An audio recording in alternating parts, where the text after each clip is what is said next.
Harihara Veeramallu movie teaser release అయింది. ఈ teaser release అవడంతోనే మనకి 2 విషయాలు క్లారిటీ అయితే ఇచ్చేసారు. ఒకటి, ఈ మూవీ 2 పార్ట్స్ అని, ఇది పార్ట్ 1 యొక్క టీజర్. సో ఇంకొకటి ఏంటంటే ఈ మూవీ 2024లోనే వస్తుంది. సో 2024లో 2 సినిమాలు వస్తున్నాయి. ఒకటి ఓజీ అయితే, ఇంకొకటి హరిహర వీరమల్లు. ఇంకా స్టోరీ ఏంటంటే గోల్కొండ ధరలో ఇలాగా ఎంపైర్స్ అనేవి ఉంటారు కదా, నవాబులు, వీళ్ళందరి దగ్గర దోచుకుంటారు హైదరాబాద్ వాళ్ళ దగ్గర.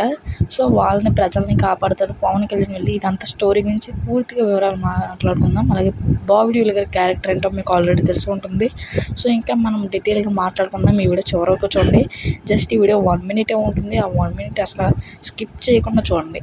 సో మనం ఆల్రెడీ చెప్పాం ఈ మూవీ టీజర్ రేపు వస్తుందని, అన్నట్టుగానే వచ్చింది. ఇది ఎప్పుడు మనం 2 రోజుల క్రితం ఈ వీడియో పోస్ట్ చేసాం.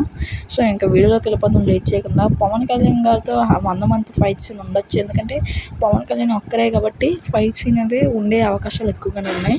ఇంకొకటి ఏంటంటే ప్రజల దగ్గర దొరలు దోచుకుంటారు, దొరల దగ్గర గోల్కొండ నవాబులు దోచుకుంటారు. వాళ్ళ నుంచి మళ్ళీ మొఘల్ యొక్క ఎంపైర్, అదే మన మొఘల్ చక్రవర్తి అంటే బాబీ డియోల్ గారు దోచుకుంటారు, అంటే ఆక్రమించుకుంటారు. వీళ్ళందరి దగ్గర నుంచి మళ్ళీ మన పవన్ కళ్యాణ్ ఆక్రమించుకుని వాళ్ళకి ప్రజలకైతే పనిచేస్తాడు అనేది ఈ స్టోరీ ఫుల్గా అర్థమైపోయింది టీజర్ చూసిన వెంటనే.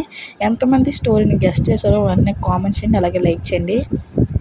సో ఇంకా పార్ట్ 1 మొత్తం ఇలాగ గోల్కొండ నవాబుల దగ్గర దొరల దగ్గర ఉంటుంది. పార్ట్ 1 మొత్తం మన బాబీ డియోల్ గారి మధ్య పవన్ కళ్యాణ్ గారి మధ్య ఎటువంటి ఫైట్ సీన్ ఉండవు. మీరు అదైతే ఊహించుకోకండి, ఎందుకనేది మీకు ముందే తెలిసింది. ఎందుకంటే పార్ట్ 1లో పవన్ కళ్యాణ్ గారు దొరలని వీళ్ళందరినీ గురించేటప్పటికి పార్ట్ 1 అయిపోతుంది.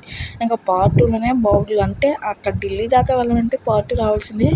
మేబీ కొన్ని షార్ట్స్లో బాబీ డియోల్ గారిని చూడవచ్చు, కాకపోతే పవన్ కళ్యాణ్ గారికి బాబీ డియోల్ గారికి మధ్య ఫైట్ సీన్ ఉండదు. మీరేమనుకుంటున్నారో కామెంట్ చేయండి, అలాగే ఈ వీడియో లైక్ చేసి షేర్ చేయండి.